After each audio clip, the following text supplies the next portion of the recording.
Il y avait une célèbre phrase qui me fait sourire quand un nouveau business se crée. Les Chinois le copient, les Américains en créent un marché et les Français le réglementent. Eh ben, c'est exactement, c'est un propos caricatural d'un ministre italien, je pense, il y a 30 ans, c'est exactement ce qui est arrivé sur la blockchain. C'est-à-dire qu'on a voulu réglementer de façon très significative depuis l'origine tous les tenants et aboutissants de la blockchain en pensant qu'on allait créer un environnement, un écosystème absolument fabuleux. Je pense, à titre personnel, que ce n'est pas uniquement en réglementant qu'on va attirer par capillarité les produits les plus intéressants et les équipes les plus passionnantes. Et on le voit aujourd'hui, il y a certaines entreprises françaises qui s'en sortent admirablement bien en France. Elles ne sont pas non plus très nombreuses par rapport au marché international, bien qu'on ait voulu tantôt apaiser les choses en voulant faire de la France une cryptonation, ce qui est loin d'être le cas. Précisément parce que les banques posent toujours problème, que certaines assurances, la plupart du temps, refusent les projets de crypto-monnaie, alors que finalement, on franchit la frontière pour aller dans certains pays et c'est beaucoup plus simple. Et on peut payer parfois, on peut même régler le capital social d'une société en Suisse, en Bitcoin, donc ce qui n'est pas le cas de la France. Donc la France, je crois, a besoin de moins de réglementation, a besoin d'un droit plutôt souple.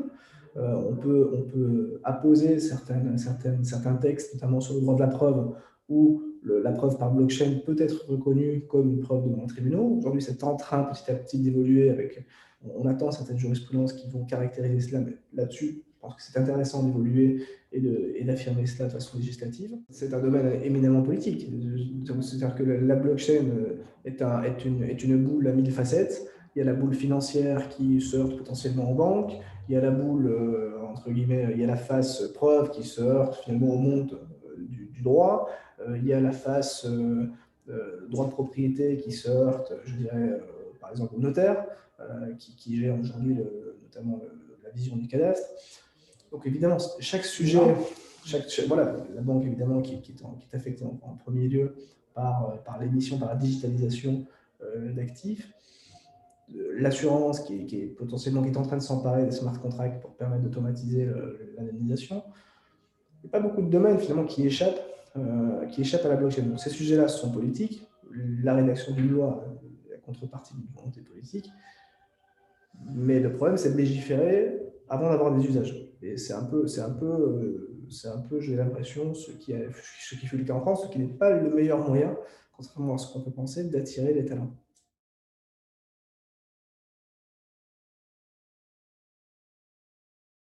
C'est un vaste sujet. Le projet de base, le projet en général de ces concepteurs, c'est finalement de rendre liquide un actif qui ne l'est pas.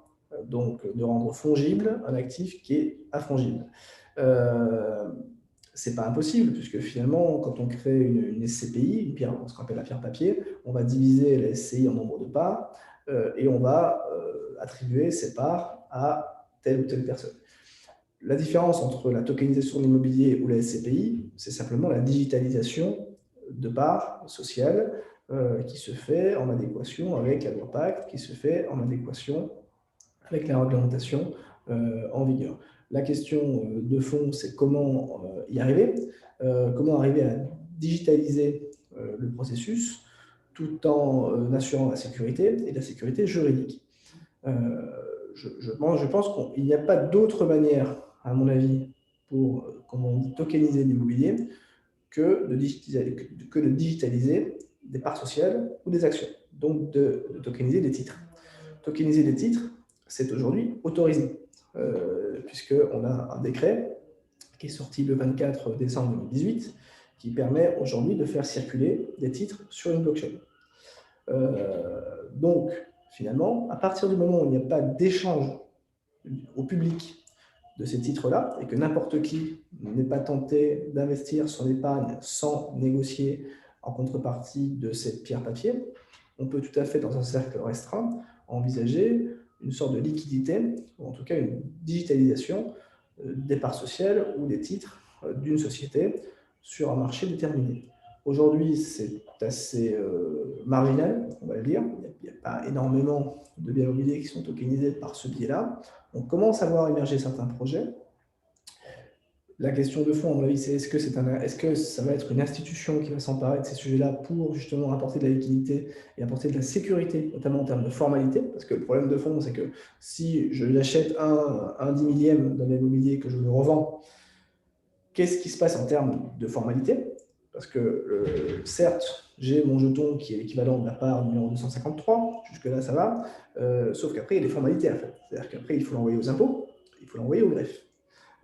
Cette dernière phase-là, si on s'en exonère, il n'y a pas d'opposabilité au tiers de droit de propriété. Donc c'est bien, on est propriétaire d'un jeton, mais personne ne le sait, je ne peux pas finalement faire autre chose que le garder, et les institutions françaises qui ont quand même vocation à s'assurer de la circulation des titres ne sont pas informées de cela. Donc il faut connecter la circulation des titres sur une blockchain avec les institutions, greffe et impôts pour que ça fonctionne correctement et qu'on apporte, je dirais, le b.a.-ba, à savoir un contrat signé, ça peut être signé de façon électronique, et des formalités qui peuvent être dématérialisées. Le monde de l'immobilier, on achète de la pierre parce que c'est un actif qui est sécurisé. On n'a pas vocation d'ailleurs à revendre la pierre tous les 2 jours. La pierre, en général, quand on la garde, on regarde pour une certaine durée, on regarde pour 5 ans, 10 ans ou 15 ans. Donc aujourd'hui, il faut se poser, à mon avis, la question de l'intérêt de cette technologie pour l'immobilier. Elle existe, assurément.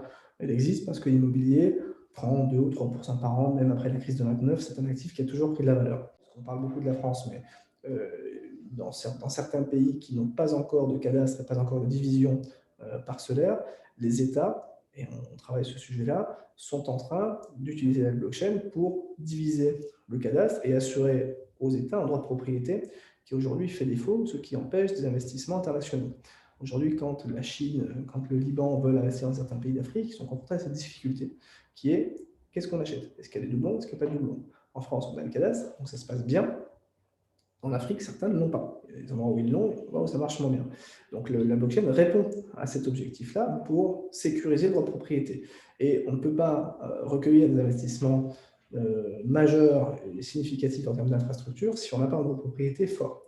Et le droit de propriété est, à mon avis, un des points qui est potentiellement solutionné grâce à la blockchain dont s'emparent certains États qui ont compris qu'il fallait augmenter la confiance, faire de la confiance au carré et permettre aux notaires, par exemple, lorsqu'ils font des actes immobiliers ou les avocats dans certains pays où les notaires ne sont pas indispensables, justement sécuriser la propriété.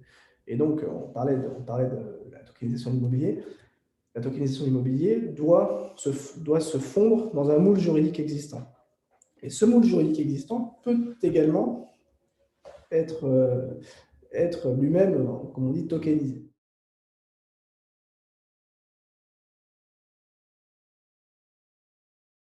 Je vais caresser le doux rêve que dans quelques temps, on pourra en France permettre aux entreprises les plus performantes d'aller rechercher des fonds de façon très simple, très facile, sur un site qui pourrait être un site tenu par une institution qui permettrait de permettre à tous les investisseurs du monde entier d'investir dans les entreprises françaises facilement, tout en respectant la réglementation pour permettre aux entreprises qui en ont besoin d'augmenter leurs fonds propres, aux entreprises performantes de se valoriser, d'éviter le chemin de croix qui est aujourd'hui la levée de fonds pour les entreprises qui nécessitent de connaître exactement les fonds, la typologie, et de permettre aussi aux Français d'utiliser une partie de leur épargne pour investir, non pas justement dans certains placements, mais dans les entreprises, qui en ont, je pense, plus besoin que jamais.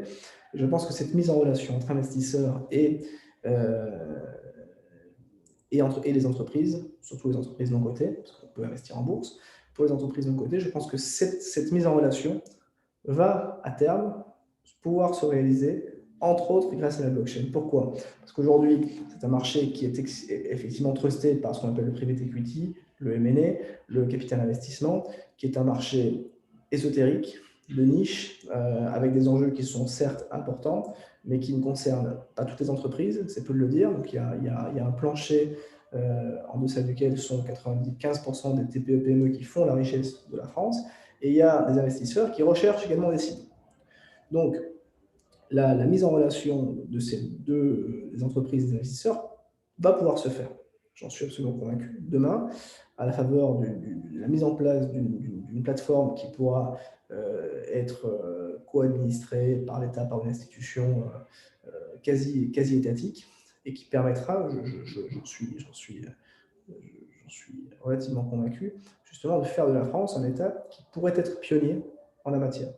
Et ça, pour un avocat, bah, c'est absolument c'est jouissif quelque part de pouvoir se dire que nous, on va faire notre métier, qui est de conseiller. On va faire des opérations de levée de fonds, on va accompagner les investisseurs, on va accompagner les entreprises, on va s'occuper des actes, mais une fois que les actes seront sur l'espace, sur le data room, ceux qui veulent y accéder souscriront un engagement de confidentialité qui respectera la vie des affaires, et ensuite tout se fera en ligne. Les gens pourront signer, accéder aux titres mis en place, proposés par les entreprises lors de leur levée de fonds. Pourquoi pas proposer d'acheter la boucherie du coin qui est à vendre, et tout le monde sait qu'elle est à vendre parce que c'est intéressant. Et donc, permettre véritablement une vraie rencontre entre les investisseurs et l'entreprise. Ça, je crois que c'est à mon avis le défi de la blockchain, en tout cas d'un point de vue juridique, parce que c'est ce qui est à mon avis le plus intéressant, c'est parce qu'on va digitaliser les titres. Et je pense qu'on va voir bientôt apparaître ce type de projet-là.